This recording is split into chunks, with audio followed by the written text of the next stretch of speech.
Hello everyone. तो आज के वीडियो में हम क्लास 10 के हिंदी से क्वेश्चन करने वाले हैं। तो चलिए मेरे साथ एक बार रिवीजन कर लीजिए ताकि आपको हिंदी में अच्छे मार्क आ सके। इसमें वही सब क्वेश्चन कराया गया है जो कि प्रीवियस बोर्ड में पूछा गया है क्वेश्चन।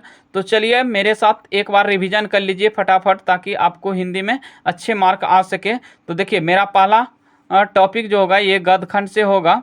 देखिए मेरा पहला टॉपिक का नाम है श्रम विभाजन और जाति प्रथा। इसका जो लेखक है ये याद रखिएगा भीमराव अंबेडकर। तो चलिए हम इससे क्वेश्चन करने वाले हैं। देखिए मेरा पहला क्वेश्चन है कि बाबा साहेब भीमराव अंबेडकर एक डैश भी थे। यहाँ ऑप्शन दिया है गायक, अभिनेता, संगीतकार और वकील। तो देखिए भीमराव अंबेडकर जो थे ये एक क्या थे, ये वकील भी थे। तो ऑप्शन नंबर जो होगा इसका डी करेक्ट हो जाएगा। चलिए क्वेश्चन नंबर 2 है मेरा कि डैश की दृष्टि से भी जाति प्रथा गंभीर दोषों से युक्त है। तो देखिए ऑप्शन है क्षेत्रवाद, परंपरा है, श्रम विभाजन है, उपयुक्त में से सभी। तो ये हो जाएगा श्रम विभाजन हो जाएगा। क्या हो जाएगा? श्रम विभाजन। तो ऑप्शन नंबर जो होगा इसका सी करेक्ट हो जाएगा। चलिए क्वेश्चन नंबर हम 3 देख लेते हैं। क्वेश्चन नंबर 3 है मेरा कि श्रम विभाजन और जाति प्रथा पाठ के केंद्र में है। देखिए बाल विवाह है, दहेज प्रथा है, जाति प्रथा है, विधवा विवाह है। तो ये क्या हो जाएगा? जाति प्रथा हो जाएगा। तो ऑप्शन नंबर इसका सी करेक्ट हो जाएगा। चलिए क्वेश्चन नंबर 4 है कि लोकतंत्र मूलतः सामूहिक जीवन चर्चा की एक रीति तथा समाज के सम्मिलित अनुभवों के आदान प्रदान का नाम है। यह पंक्ति डैश पाठ से उद्धत है। तो देखिए शिक्षा और संस्कृति, नागरी लिपि, उसके बाद हो गया सी में है परंपरा का मूल्यांकन, उसके बाद डी में है श्रम विभाजन और जाति प्रथा। तो ऑप्शन नंबर जो होगा इसका डी करेक्ट हो जाएगा, श्रम विभाजन और जाति प्रथा। चलिए क्वेश्चन नंबर 5 है मेरा कि श्रम विभाजन और जाति प्रथा के लेखक है। देखिए कौन है? रामविलास शर्मा है, भीमराव अंबेडकर है, उसके बाद गुणाकर मूल्य है, महात्मा गांधी है। तो ऑप्शन नंबर जो होगा 5 का इसका बी करेक्ट हो जाएगा, भीमराव अंबेडकर। चलिए क्वेश्चन नंबर हम 6 देख लेते हैं। क्वेश्चन नंबर 6 है मेरा कि भीमराव अंबेडकर का जन्म कब हुआ था। देखिए भीमराव का अंबेडकर का जो जन्म हुआ था ये हुआ था 14 अप्रैल 1891 ईस्वी में। तो ऑप्शन नंबर जो होगा इसका बी करेक्ट हो जाएगा। देखिए ये पूछा हुआ क्वेश्चन है तो आप लोग जरूर इस अच्छे से इसको याद रख लीजिएगा। चलिए क्वेश्चन नंबर 7 है कि डॉक्टर भीमराव अंबेडकर का जन्म किस राज्य में हुआ था। तो ये हुआ था मऊ मध्य प्रदेश में। तो ऑप्शन नंबर जो होगा इसका बी करेक्ट हो जाएगा।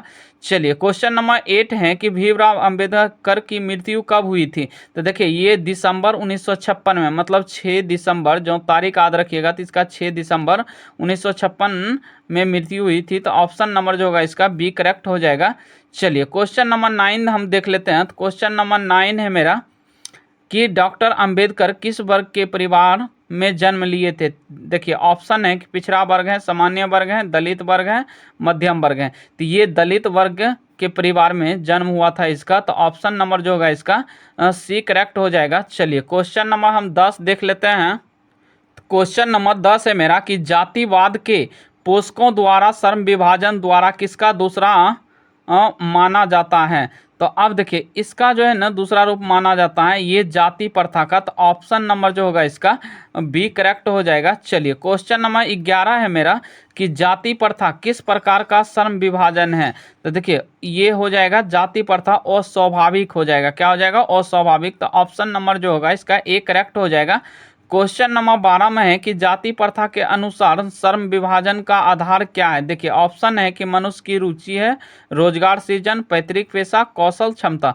तो ऑप्शन नंबर जो होगा इसका सी करेक्ट हो जाएगा, पैतृक पेशा हो जाएगा। तो ऑप्शन नंबर इसका क्या हो गया? सी करेक्ट हो गया। चलिए क्वेश्चन नंबर हम 13 देख लेते हैं।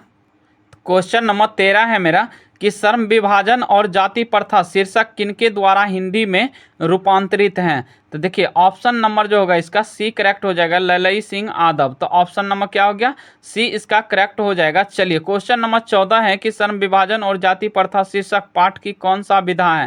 तो ये हो जाएगा निबंध। तो ऑप्शन नंबर इसका क्या हो जाएगा? बी करेक्ट हो जाएगा।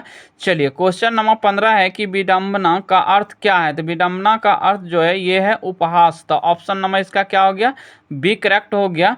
चलिए क्वेश्चन नंबर हम 16 देख लेते हैं। देखिए क्वेश्चन नंबर 16 है मेरा कि सच्चे लोकतंत्र का पर्याय है।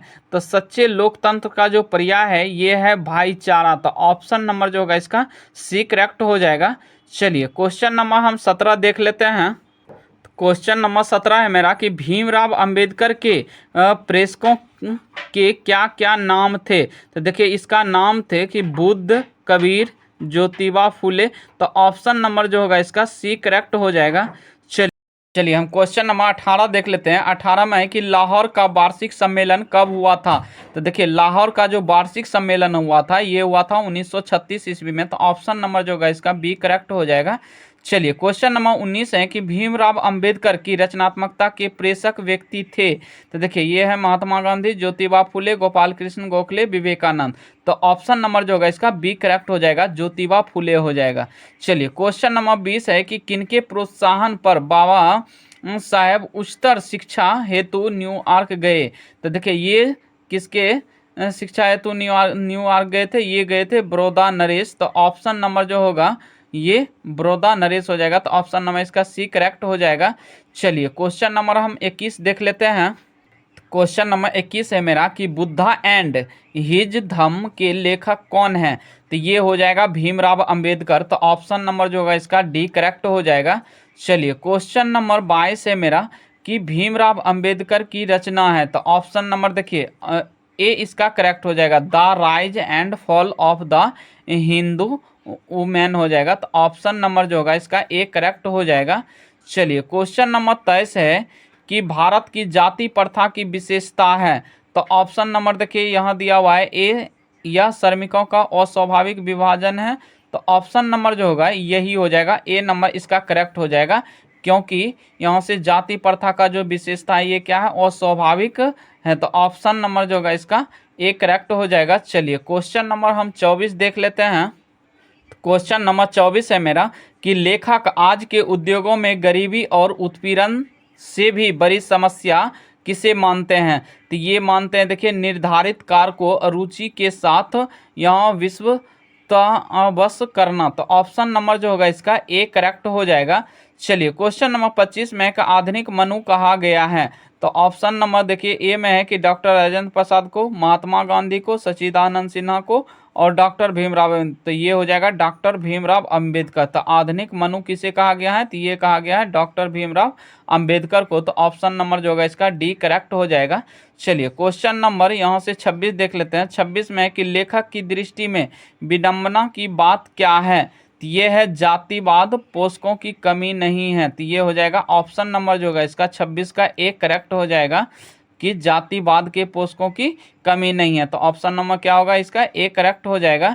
चलिए क्वेश्चन नंबर हम 27 देख लेते हैं। क्वेश्चन नंबर 27 है मेरा कि लेखक की दृष्टि में आदर्श समाज कैसा होना चाहिए।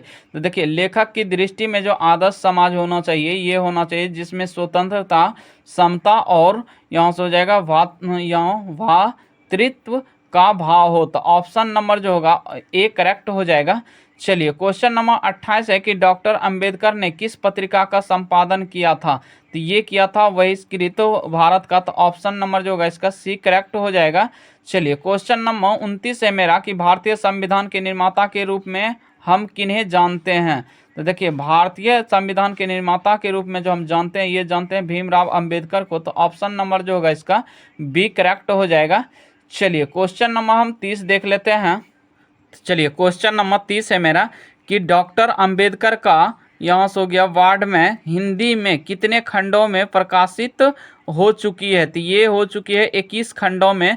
तो ऑप्शन नंबर जो होगा इसका डी करेक्ट हो जाएगा। चलिए क्वेश्चन नंबर यहाँ पे दिया हुआ है, देखिए क्वेश्चन नंबर 31 में है कि डॉक्टर भीमराव अंबेडकर के पिता का क्या नाम था। देखिए इसका पिता का जो नाम था ये था रामजी सकपाल था। तो ऑप्शन नंबर जो होगा इसका बी करेक्ट हो जाएगा। चलिए क्वेश्चन नंबर 32 है मेरा कि डॉक्टर भीमराव अंबेडकर की माता का क्या नाम था। तो देखिए इसकी माता का और पिता का नाम याद रखिएगा क्योंकि ये पूछ दिया जाता है। तो देखिए इसकी माता को जो नाम था ये था भीमाबाई। तो ऑप्शन नंबर जो होगा इसका डी करेक्ट हो जाएगा। तो चलिए आज का जो सवाल इस टॉपिक से था ये मेरा था 32 क्वेश्चन। तो आई होप कि आपको ये वीडियो अच्छी लगी होगी। यदि वीडियो अच्छा लगा है तो वीडियो को लाइक एवं चैनल को सब्सक्राइब कर दें। धन्यवाद, मिलते हैं नेक्स्ट वीडियो में।